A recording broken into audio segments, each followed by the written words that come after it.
सो हाय Brian, आपका स्वागत है हमारे इस नए क्लास में। दोस्तों आज हम बात करने वाले हैं प्रत्यावर्ती धारा फिजिक्स क्लास 12 का। ठीक है दोस्तों, देखिए ये चैप्टर आपका 12 चैप्टर नंबर 12 है जिसका नाम है प्रत्यावर्ती धारा।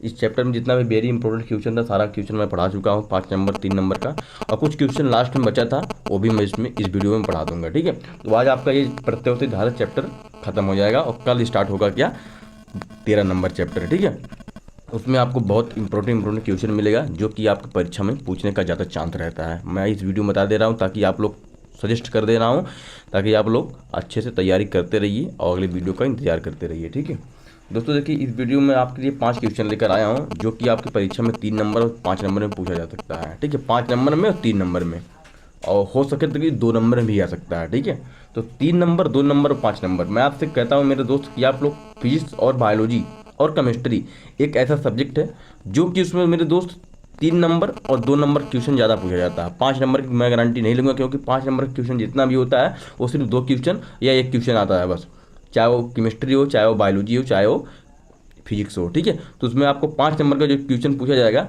वो सिर्फ आपका 1 क्वेश्चन होगा या फिर 2 क्वेश्चन होगा। ठीक है, तो मैं इसलिए बता रहा हूँ ताकि ये देखिए दोस्त आप लोग 3 नंबर 4 नंबर का जितना क्वेश्चन आप लोग उसका तैयारी करिए। ठीक है, क्योंकि अगर आपको 5 नंबर का क्वेश्चन नहीं आ रहा, ठीक है, तो आप लोग बनाकर लिखोगे फिर भी इसमें से 3 नंबर मिल जाएगा। ठीक है, मैं आपको समझा रहा हूँ, समझ जाइए, बाकी आप लोग तैयारी करते रहिए। ठीक है, मेहनत के साथ। देखिए दोस्त, अगर आप 3 नंबर क्वेश्चन ज़्यादा तैयारी करोगे तो आपको मैं बता दूँ 3 नंबर क्वेश्चन ज़्यादा आता है। ठीक है, 3 नंबर 2 नंबर वाला क्वेश्चन ज़्यादा तैयारी करिए क्योंकि इसमें अगर आप ज़्यादा क्वेश्चन तैयारी करके जाओगे और इसमें अगर आप पूरा क्वेश्चन को हल कर ले गए तो 5 नंबर कर नहीं भी आएगा, एक क्वेश्चन 2 क्वेश्चन नहीं भी आएगा, फिर भी आपका जो 70 नंबर होता है ना पूर्णांक, 70 में से आपका 60 नंबर पक्का मिल जाएगा, 65 मिल जाएगा, ठीक है, 55 मिल जाएगा, 50 मिल जाएगा, इतना तो आ सकता है। और जब अगर आपको मान लो मिनिमम अगर मान लो आपको 50 मिल गया या फिर 40 मिल गया, ठीक है, तो अगर आपको 40 ही मिल गया तो आपको 29 नंबर 30 नंबर प्रैक्टिकल की तरफ से मिलता है। ठीक है, तो 3 4 3 7 70 नंबर आपको इसी तरह हो गया। अगर 70 में से अगर 30 नंबर नहीं मिलेगा कोई दिक्कत नहीं यार। ठीक है, तो आप लोग को जो पूर्णांक होता है टोटल 100 होता है, तो आप लोग पता है 30 नंबर हमारा क्या होता है प्रैक्टिकल की तरफ से मिल जाता है, बाकी 70 नंबर का हमारा क्या होता है कि हम लोग इसमें हल करके क्वेश्चन हल करके लेकर आते हैं, है ना। तो ये सब आपको पता है मेरे दोस्त, इसलिए मैं आपको बता रहा हूँ 3 नंबर का और 2 नंबर का क्वेश्चन जो है ज़्यादा तैयार करिए ताकि आप लोग अच्छे तैयारी करिए। क्योंकि मेरे दोस्त देखिए आपके पास जो है ना टाइम नहीं है। ठीक है, टाइम नहीं है, क्योंकि टाइम को पकड़ कर रखो तभी आप एग्जाम में अच्छा नंबर ले आओगे। अब ठंडी आ गई, आपको सुबह उठने का मन भी नहीं करेगा। ठीक है, तो कोशिश करते रहिए और सुबह उठने की। ठीक है, क्योंकि ठंडी के समय में सब लोग सोचते हैं कि यार कल पढ़ें, लेकिन इसी तरह आपको मेरे भाई आपको समय बीतता चला जाएगा। ठीक है, आपका एग्जाम जो नज़दीक आ गया है, इसमें अब लापरवाही बिल्कुल ना करें, घूमे टहले बिल्कुल ना, अपने फोकस पूरी पढ़ाई पे दे। ठीक है, तो चलिए दोस्तों इतना आपको समझा दिया ताकि आप लोग समझ जाइए, समझदारी से काम करिए क्योंकि आप लोग बड़े हो गए हैं। यहाँ पर ही देखिए दोस्तों, पहला हमारा क्वेश्चन किया वायुहीन धारा का क्या अर्थ है। वाटहीन धारा का क्या अर्थ है, इस तरह आपसे प्रश्न पूछा जा सकता है। ठीक है, यहाँ पर देखिए दोस्त पहला क्वेश्चन हमारा आता है। ठीक है, यहाँ पर देखिए दोस्त, प्रत्यावर्ती धारा परिपथ में शक्ति क्षय ना हो तब परिपथ की धारा को वाटहीन धारा कहते हैं। ये क्वेश्चन जो इतना सिंपल इतना छोटा है, आपका 2 नंबर फिर या 3 नंबर में आ सकता है, इसको याद रखना। अगर आपसे इतना क्वेश्चन पूछ लिया, जब आपको दोस्त ये सिंपल क्वेश्चन याद रहेगा तभी आप लिख कर आओगे, वरना जाओगे ना इसी तरह कापी खोलकर और पेन खोलकर बैठे रहोगे, आपको कुछ समझ में नहीं आएगा क्या लिखें। इसीलिए मैं आपको बता रहा हूँ इस चैप्टर के इंपॉर्टेंट क्वेश्चन है ये 3 नंबर 2 नंबर का, इसको आप तैयार करना। ज़्यादा क्वेश्चन नहीं बताऊंगा इस वीडियो में, सिर्फ मैं 5 क्वेश्चन 6 क्वेश्चन बताऊंगा बस। ठीक है, तो इस चैप्टर से तैयार करते रहिए। मैं आपको पहले ही बताता रहता हूँ मेरे दोस्त, आप लोग इंपॉर्टेंट क्वेश्चन की तैयारी करिए, क्योंकि आप लोग इंपॉर्टेंट क्वेश्चन की तैयारी करोगे तो वही आता है। जो टॉपर होते हैं वो सिर्फ इंपॉर्टेंट क्वेश्चन की तैयारी करते हैं, सारी बुक को सारी किताब को याद नहीं करते। ठीक है, नेक्स्ट क्वेश्चन हमारा क्या है उसको देखते हैं। ट्रांसफार्मर की कोड पटलित क्यों बनाई जाती है। आपसे इस तरह भी प्रश्न पूछा जा सकता है कि ट्रांसफार्मर की कोड जो होता है वो पटलित क्यों बनाई जाती है। ठीक है, यहाँ पर देखिए भंवर धाराओं को कम करने के लिए भंवर धाराएं के शीर्ण होने पर भंवर धाराओं के कारण होने वाला ऊर्जा ह्रास कम हो जाता है, इसीलिए क्या होता है कि ट्रांसफार्मर की कोड पटली बनाई जाती है। इतना आपको लिखना है यार, सिंपल है, वेरी सिंपल, इसको आप लोग याद करिए। ठीक है, आप लोग एक फेयर कॉपी बना लिए होंगे, उसमें आप लोग लिखिए वेरी वेरी इंपॉर्टेंट क्वेश्चन का अलग फेयर कॉपी बनाइए। ठीक है, तो आप लोग तैयारी करिए बढ़िया तरीके से, पूरे फुल अभियान लगा दीजिए एकदम। ठीक है, क्योंकि आपका मार्च में पेपर खत्म हो जाएगा, फरवरी में स्टार्ट हो जाएगा, ये आपका निश्चित है। ठीक है, यहाँ पर देखते रहिए आप लोग। देखिए हमारा नेक्स्ट क्वेश्चन आता है कि अनुनादी आवृत्ति किसे कहते हैं। अनुनादी आवृत्ति किसे कहते हैं, एक क्वेश्चन बहुत इंपॉर्टेंट है। यहाँ पर देखिए अनुनाद की स्थिति में प्रेरण प्रतिघात, ठीक है, तथा प्रतीति प्रतिघात बराबर होते हैं, तब इस स्थिति में हम आवृत्ति अनुनादी आवृत्ति कहते हैं। ठीक है, इसको आप लोग बहुत सिंपल क्वेश्चन बता रहा हूँ यार, और इम्पोर्टेंट भी है। ठीक है, आ सकता है, गारंटी है। नेक्स्ट क्वेश्चन आता है दोस्तों, यहाँ पर देखिए ट्रांसफार्मर किस सिद्धांत पर कार्य करता है, आपसे 1 नंबर में पूछ सकता है, बहुविकल्पी में आप पूछ सकता है इस तरह कि ट्रांसफार्मर किस सिद्धांत पर कार्य करता है। इस तरह आपसे प्रश्न अगर बहुविकल्पी अगर पूछेगा तो इस तरह प्रश्न पूछेगा, उसमें उसके बाद उसमें जो होता है 4 ऑप्शन दिए रहेगा। ठीक है, तो हमें 4 ऑप्शन में से कोई एक सही का निशान लगाना पड़ता है।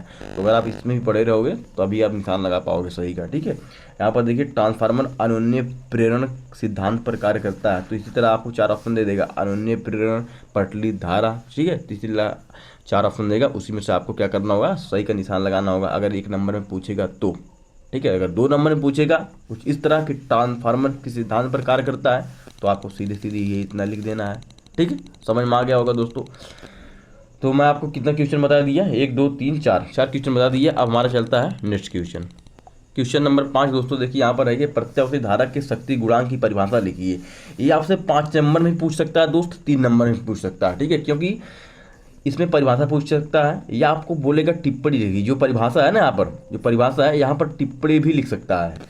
कुछ इस तरह प्रश्न पूछेगा कि प्रत्यावर्ती धारा के शक्ति गुणांक की टिप्पणी लिखिए, तब आपके क्या करेंगे, तब आपको घबराना नहीं है, बस ये समझ लेना कि परिभाषा लिखना है। ठीक है, यहाँ पर देखिए इतना बड़ा आपको लिखना है। ठीक है, इतना बड़ा आप लोग ध्यान से पढ़िए और याद करिए, लिख लीजिए कॉपी में। ठीक है, देखिए प्रत्यावर्ती परिपथ में धारा तथा विभवांतर बी के बीच कलांतर थीटा के कोज्य को परिपथ का शक्ति गुणांक कहते हैं। ठीक है, क्या कहते हैं, शक्ति गुणांक कहते हैं ये चीज़। ठीक, यहाँ पर देखिए ये चीज़ शक्ति गुणांक की परिभाषा है ना, यहाँ पर देखिए शक्ति गुणांक कहते हैं, इतना आपको समझ में आ गया होगा। अब यहाँ पर देखिए दोस्तों, प्रत्यावर्ती परिपथ का शक्ति गुणांक परिपथ के ओमी प्रतिरोध आर तथा परिपथ की प्रतिबद्धता जेड के अनुपात के बराबर होता है। ठीक है, इतना आपको भी समझाना होगा, तभी आपको 5 नंबर में देगा, क्योंकि 5 नंबर इसलिए देता है ताकि आप लोग समझा भी सको और इसका छोटा सा परिभाषा भी लिख सको। ठीक है, तो इतना आप समझ में आ गया कि दोस्तों यहाँ पर देखिए 5 नंबर का देने का मतलब आपको कम से कम इसको आधे पेज में मतलब लगा देना है लिखने के लिए, क्योंकि आप लोग थोड़ा दूरी बना कर लिखेंगे तो और अच्छे से लिखेंगे ना, क्योंकि उसमें कापिया के जो पेज रहता है वो 28-30 पेज रहता है। ठीक है, नेक्स्ट क्वेश्चन हमारा क्या है, इसका देखिए दोस्त शक्ति गुणांक का फॉर्मूला भी होता है यहाँ पर, cos थीटा बराबर प्रतिरोध बटे प्रतिबंध आर जेड। ठीक है, ये आपको फार्मूला लिख लेना है यहाँ पर। अगर आपसे कोई पूछ लेगा कि शक्ति गुणांक का फार्मूला क्या होता है, तो आप लोग बता देंगे ना, cos थीटा बराबर प्रतिरोध बटे प्रतिबद्धता। ठीक है, ये आपका फार्मूला है। यहाँ पर देखिए दोस्त प्रत्यावर्ती धारा परिपथ में शक्ति गुणांक का न्यूनतम मान कितना होगा।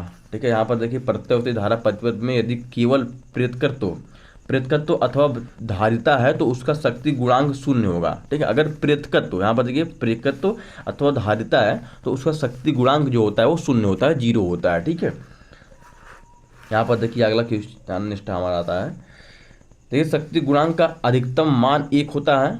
ठीक है, और अगर प्रेतकत्व रहेगा तो उसका मान 0 रहेगा। यहाँ पर देखिए यह मान अनुनाद की स्थिति में प्रत्यावर्ती धारा परिपथ की प्रतिबाधा ओमी प्रतिरोध के बराबर होता है। ठीक है, ये क्या होता है कि ये स्थिति प्रत्यावर्ती धारा परिपथ की प्रतिबाधा ओमी प्रतिरोध के बराबर भी होता है।